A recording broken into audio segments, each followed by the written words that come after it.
আপোনালোকে জানে যে কেইটামান দিনত শিক্ষামন্ত্ৰী ডাঙৰীয়াই বাৰে বাৰে স্পষ্টীকৰণ দিয়াৰ পিছতো একাংশ সংবাদ মাধ্যমেই হওক বা একাংশ শিক্ষকেই হওক শিক্ষা সেতু এপটোৰ ওপৰত বহুতবিলাক প্ৰশ্ন আনি আছে। কিন্তু বহুত শিক্ষকে আমাক জনাইছে যে এপটোত কোনো সমস্যা নাই, কিন্তু তাৰ পিছতো একাংশ সংবাদ মাধ্যমত এই বিষয়ে যোৱা এটা বছৰ চৰ্চিত হৈ আছে। আমি এখন আজি চৰকাৰে কমিটি গঠন কৰিছোঁ। এই কমিটিখনত 3জন ব্যক্তি থাকিব। প্ৰফেচাৰ পৰমেশ্বৰ আয়াৰ, তেখেত dean IIT Guwahati, professor Sarat Kumar Patra, তেওঁ director Indian information of technology Guwahati, doctor Hiten Choudhury, তেওঁ কটন কলেজৰ head of the department computer science and information technology. অৰ্থাৎ ৰাজ্যত ইনফৰমেশ্যন টেকনলজিৰ ওপৰত যদি কোনোবা বিশেষজ্ঞ বা কম্পিউটাৰৰ ওপৰত যদি আমি বিশেষজ্ঞ বুলি কওঁ, এওঁলোকতকৈ আৰু ওপৰত বিশেষজ্ঞ আজিৰ দিনত হয়তো আমাৰ ৰাজ্যত 2-4জন থাকিলেও ফটক কৰি পাবলৈ টান হ'ব। এই 3জন ব্যক্তি আৰু য'ত director elementary education will be the member secretary. Director elementary এডুকেশ্যনে মেম্বাৰ ছেক্ৰেটাৰী হিচাপে কাম কৰিব শিক্ষা সেতুৰ গুণগত মানদণ্ডৰ ওপৰত। এটা কোনোবাই সময়ত স্কুলত যাব বেয়া পায়, সেইটো এটা বেলেগ কথা। শেষলৈকে স্কুলত থাকিব দিলে বেয়া পায়, সেইটো এটা বেলেগ কথা। কিন্তু একাংশ সংবাদ মাধ্যমে কৈ আছে নহয় গছৰ ওপৰত উঠি এটেণ্ডেঞ্চ দিব লাগে। এতিয়া যিসকলে এপটো পৰিচালনা কৰিছে তেওঁলোকে মোক জনাইছে যে এইবোৰ একো কৰিব নালাগে, ৰেকৰ্ডখিনি লৈ ল'ব, 4টা বজাৰ পিছত ঘৰত আহিও বস্তুখিনি আপলোড কৰি দিব পাৰি। কোনো গছত বা ঘৰত উঠাৰ কোনো প্ৰয়োজন নাই। কিন্তু গোটেই শিক্ষা ব্যৱস্থাটো যোৱা কিছুদিনৰ পৰা এনেকুৱা এটা পৰিৱেশ কৰি দিয়া হৈছে যে মানে একেবাৰে যেন গভৰ্ণমেণ্টে এটা তগলকি নীতি চলাই আছে। আমি সকলোৱে এটা কথা বুজিব লাগিব যে অসমৰ আটাইতকৈ দৰিদ্ৰ ছাত্ৰ ছাত্ৰীসকল চৰকাৰী স্কুলত পঢ়ে। আটাইতকৈ দুখীয়া ল'ৰা ছোৱালী চৰকাৰী স্কুলত পঢ়ে। আৰু তেওঁলোকক যদি আমি ন্যায় দিব নোৱাৰোঁ, শিক্ষাই অসমতাৰ সৃষ্টি কৰিব। অকল ধনী মানুহৰ ঘৰৰ ল'ৰা ছোৱালী ডাক্তৰ হ'ব, ইঞ্জিনিয়াৰ হ'ব, আৰু দুখীয়া মানুহৰ ঘৰৰ ল'ৰা ছোৱালী কেতিয়াও ডক্টৰ ইঞ্জিনিয়াৰ হ'ব নোৱাৰিব। গান্ধীজীয়ে কৈছিল যে শিক্ষাই সমতাৰ সৃষ্টি কৰে। Education has a equalizing effect in our society. কিন্তু যদি চৰকাৰী শিক্ষকসকল স্কুলত নাযায়, তে শিক্ষাই ইমান এটা ডাঙৰ অসমতাৰ সৃষ্টি কৰিব যে সেই অসমতা আমি দূৰ কৰিব নোৱাৰোঁ। আজি মই এটা উদাহৰণ দিছোঁ। প্ৰতিদিন বাতৰি কাকতখনে এই ধৰণৰ কথা লিখে, গছৰ ওপৰত উঠে, গছৰ তলত উঠে। কিন্তু তেওঁৰ বা মোৰ 2টা ল'ৰা ছোৱালীয়ে প্ৰাইভেট স্কুলত পঢ়িছোঁ।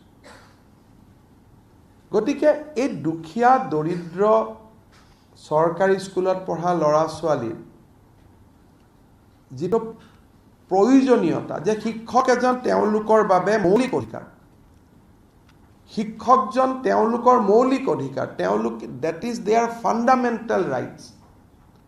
গতিকে শিক্ষকজনক সময়ত উপস্থিত থাকিব কোৱাটো চৰকাৰখনৰ বাবে অপৰাধ হ'ব নোৱাৰে। শিক্ষামন্ত্ৰীক তাৰ কাৰণে অপৰাধী সজাব নোৱাৰে। কিন্তু যদি এপটোত কিবা ভুল আছে, ডেফিনেটলি আমি ঠিক কৰিব লাগিব। যদি এপটোত সঁচাই গছৰ ওপৰত উঠিহে এপটোত পৰীক্ষা দিব লাগে, এটেণ্ডেঞ্চ দিব লাগে, দেন শিক্ষা বিভাগে তাৰ উত্তৰ ডেফিনেটলি দিব লাগিব। আৰু শিক্ষা বিভাগো ৰাইজৰ কাঠগড়াত থিয় হ'ব লাগিব।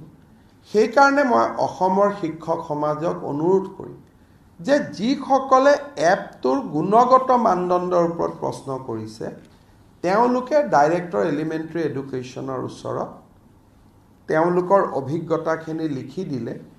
এই তিনিওজন কমিটি, যি তিনিখন কমিটি আছে, ডক্টৰ পৰমেশ্বৰ আয়াৰ, তেওঁ গুৱাহাটী IITৰ dean, doctor Sarat Kumar Patra, director Indian institute of information technology Guwahati, আৰু doctor Hiten Choudhury, head of the department of cotton college computer science আৰু ইনফৰমেশ্যন টেকনলজিৰ HOD। এই তিনিওজন ব্যক্তিয়ে স্কুলবিলাকতো যাব, এপটো নিজে চলাই চাব তাত কিবা ভুল আছে নেকি, আৰু শিক্ষকসকলৰ কথাও শুনিব, আৰু তেওঁলোকে আমাক ছাজেশ্যন দিব যে এপটোক যদি কিবা ভুল আছে আমি কেনেকৈ তাক ইম্প্ৰুভ কৰিব পাৰোঁ। কিন্তু সময়ত যোৱা আৰু সময়ত স্কুলৰ পৰা অহা, ইলেকশ্যনত লাগিলে আমাক ভোটকে বান্ধি দিয়ক, সেই বেছিক নীডটোত আমি কম্প্ৰমাইজ কৰিব নোৱাৰোঁ। কাৰণ সি যদি কৰোঁ তেতিয়াহ'লে আমি মুখ্যমন্ত্ৰী আৰু শিক্ষামন্ত্ৰীৰ আসনত বহাৰ আমাৰ কোনো অধিকাৰেই নাথাকিব। কাৰণ আমি ইয়াতে অসমৰ লাখ লাখ চৰকাৰী বিদ্যালয়ত পঢ়া দৰিদ্ৰ শিক্ষাৰ্থীসকলৰ বাবে আমি ৰাজনীতি কৰিছোঁ। গতিকে আমি যদি বেছিক কথাটোত কম্প্ৰমাইজ কৰোঁ তেতিয়াহ'লে আমি ৰাজনীতি কৰিবই নোৱাৰোঁ। কিন্তু যদি ছেকশ্যন অফ টিচাৰ্ছ তেওঁলোকৰ যদি সঁচাকৈয়ে কিবা অভিযোগত মেৰিট আছে, তাক শুনাটো আমাৰ দায়িত্ব, তাক শুনা, তাক নিৰাময় কৰা আমাৰ দায়িত্ব। গতিকে মই ৰাজ্যৰ শিক্ষক সমাজক, আমাৰো ভুল থাকিব পাৰে, মই নকওঁ যে আমি একেবাৰে ভুল কৰিব নোৱাৰা মানুহ, আমাৰো ভুল থাকিব পাৰে, কিন্তু এপটোৰ যদি গুণগত মানদণ্ডৰ ওপৰত কিবা ক'বলগীয়া আছে তেওঁলোকে ক'ব পাৰিব।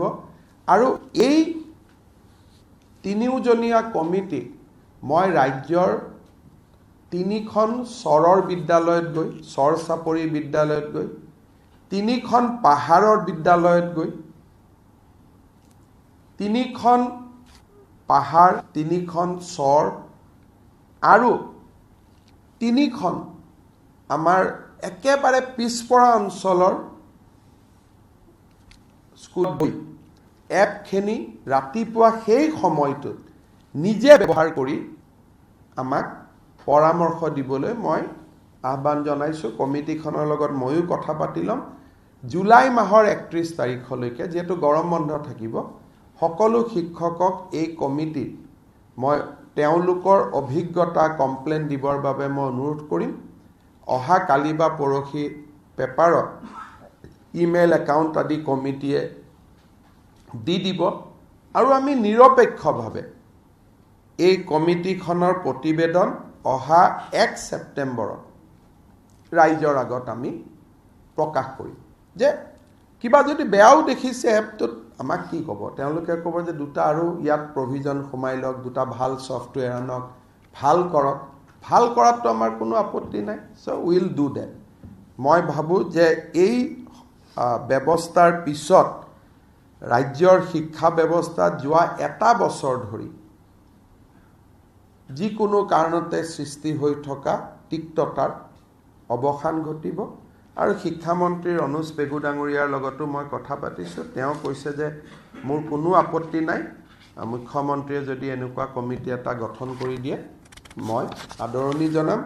আৰু এই কমিটিটো শিক্ষা বিভাগৰ পৰিৱৰ্তে মই নিজে পিক কৰিছোঁ যাতে ই সম্পূৰ্ণ নিৰপেক্ষ হ'ব পাৰে।